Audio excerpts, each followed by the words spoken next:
What's up everybody, this is Master Ian Gamer. Over the past month or so, there's been quite a bit of negativity aimed at Overwatch and Blizzard. Admittedly, much of it was very justified, but I also have to admit that simply bashing and trashing on Overwatch and its failures isn't overly constructive in terms of actually fixing the problems present with it. Which is why in today's video, I'd like to specifically focus on whether or not Overwatch can recover from its current state and consider which steps and improvements are necessary or even possible at this point in time. Real quick first though, I'd like to remind you to subscribe and hit up that bell icon to never miss out on any future Overwatch and Overwatch 2 news and content. And also, I'd like to give a shout out to today's sponsor, Ridge Wallet. I've been using the Ridge Wallet in my daily life for some time now, and honestly, it's been... Nice on!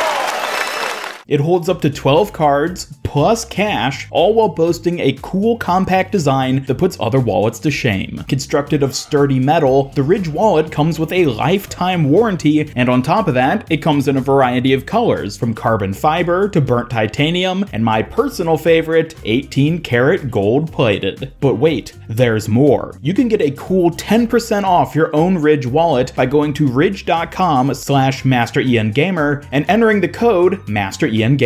Get one for yourself, get one for your cat, get one for a stranger as a pleasant surprise. Just follow the link at the top of the description and enter code MasterIanGamer for 10% off your order. Thanks again to the Ridge for sponsoring this video, and now back to Overwatch.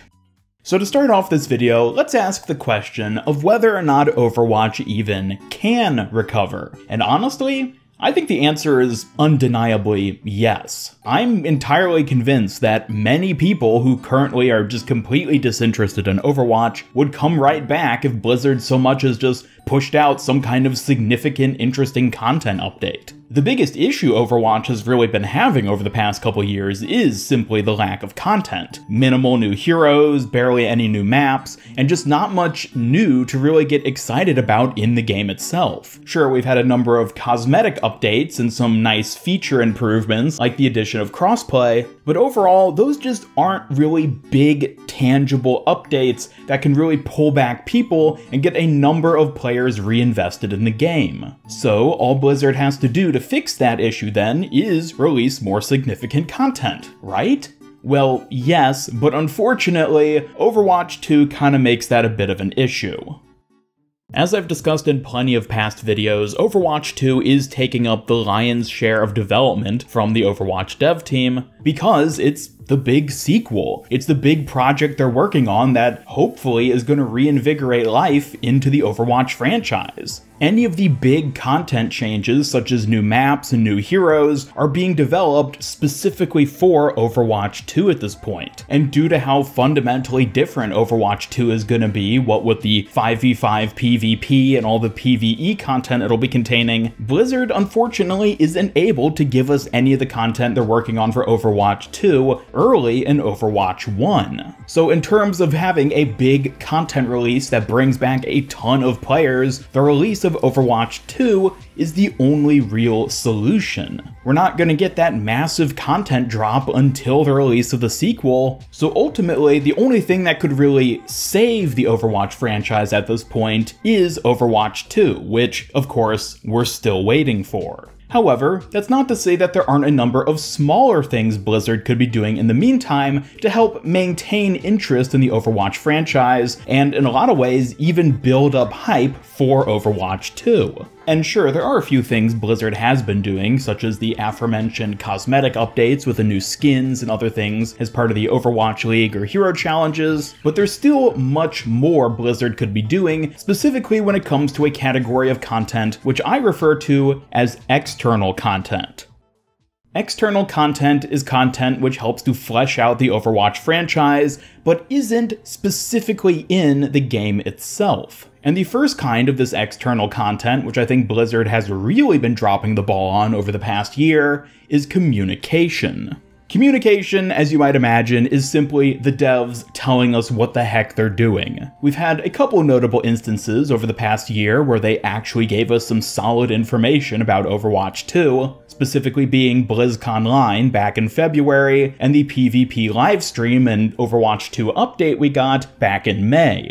But these two instances just haven't been enough. We need to be getting more information, more updates, and more communication from the dev team so that not only will we be up to date with what's actually happening with the sequel, but we'll also have faith that anything is happening at all. And I realize that communication isn't always as easy as it might seem. Certainly when it comes to areas of Overwatch 2 which they either want to keep secret for specific reasons, or they're just not confident they have a finalized enough version to really talk about publicly, things like that, absolutely, I understand why they wouldn't want to talk about it. Also, at the time being, given all the horrible things we learned about Blizzard as a company back in July, I think it's safe to say that Blizzard overall as a company sort of wants to keep quiet in general for the time being, just until all that stuff blows over. And I should specify that's not me saying that Blizzard shouldn't be held accountable for the things they clearly screwed up on in the past, but from the company's perspective, it just makes more sense from a PR standpoint to sort of lay low for the time being until it's safer, more or less, for them to start talking about things again. But overall, communication absolutely is an area which I think Blizzard could be doing so much more than what they have been doing, just in terms of updating us about Overwatch 2 and showing us and telling us new things we can expect and look forward to. And on a similar note to this, we have the next category of external content, which I think Blizzard has also been really lacking on, and unfortunately seems like something they've always struggled with when it comes to the Overwatch franchise, and that's story. Even if Blizzard can't update Overwatch 1 with new heroes, maps, and other big content because it's all being developed specifically for Overwatch 2, that doesn't mean they can't continue to flesh out the world of Overwatch and build more upon the characters and locations and organizations which exist within the Overwatch universe. At the time of me recording this, it's been over 6 months since the last comic we got as part of the London Calling comic series, and nearly a year since we got the last short story. Why has Blizzard been so lacking in this regard? This is the perfect type of content for them to be putting out during the downtime between Overwatch 1 and Overwatch 2. Considering that Overwatch 2 is going to be so heavily story-focused and will be taking place after the events of Overwatch 1, why has Blizzard not been giving us new short stories and comics building up to the events of Overwatch 2? This seems like the perfect type of content for Blizzard to be releasing over the months leading up to Overwatch 2's release. But it's something they just simply haven't done. Now, I do need to acknowledge the post Blizzard made somewhat recently talking about the McCree name change, and how it mentioned that there was going to be a new story arc presented during the month of September, but that they had to push it back due to McCree's change. So while it's good to hear that apparently there is some story in the works for the near future, it's still very disappointing that it took Blizzard this long to give us another story installment. And speaking of McCree, I should also mention that we did get the Deadlock Rebels book back in June, which offered some nice insight into the origins of Ashe and McCree and gave a bit of a backstory for those characters. But overall, just like the Hero of Numbani book we got a year prior to that, which focused on Orisa and Ify, these books really feel more along the lines of spin-off type story content. While we can safely say that the events of these two books are canon and do actually apply to the characters we have in game, they don't feel like they really build much more on the greater story of Overwatch itself. They feel like fairly isolated flashbacks almost of past events regarding these specific characters, and so I don't consider them to be on the same level as something like the Stone by Stone Symmetra short story, which not only gave us extensive knowledge about the Omnics and their role and position within the Overwatch universe, but also thematically built up Symmetra as a character beyond what we'd ever seen previously. This is something that we just simply don't get in these novels which have been released for Ashe and Orisa, which is why, despite them technically being story content for the game, I don't think they can really be held to the same standard as many of the other short stories and comics we've seen tied directly into the game's main storylines. And so, that being said, why hasn't Blizzard been giving us more short stories and comics? These have been a phenomenal form of external content which gets people invested in the universe and characters, and is something they could easily be releasing as build-up towards Overwatch 2. I realize it's not as easy as just slapping words on a page or drawing pictures to make a comic, but honestly, this really seems like something Blizzard could and should be focusing on at this point in time. While it still won't be anything compared to getting actual, tangible in-game content for players to play with, it would be a fantastic form of side content to keep people, at the very least, interested in the Overwatch universe. I, for one, absolutely adore reading the short stories and comics for Overwatch, even if I'm not the biggest fan of all of them. London calling. But even when they have mediocre stories at times, I think overall it's absolutely beneficial to the game for Overwatch to be focusing on this type of external story content. Which is why not only do I find it disappointing that they haven't been focusing on this much recently, but also in terms of things they can do going forward to better flesh out the game and get people interested, this is absolutely something they could and should be focusing on.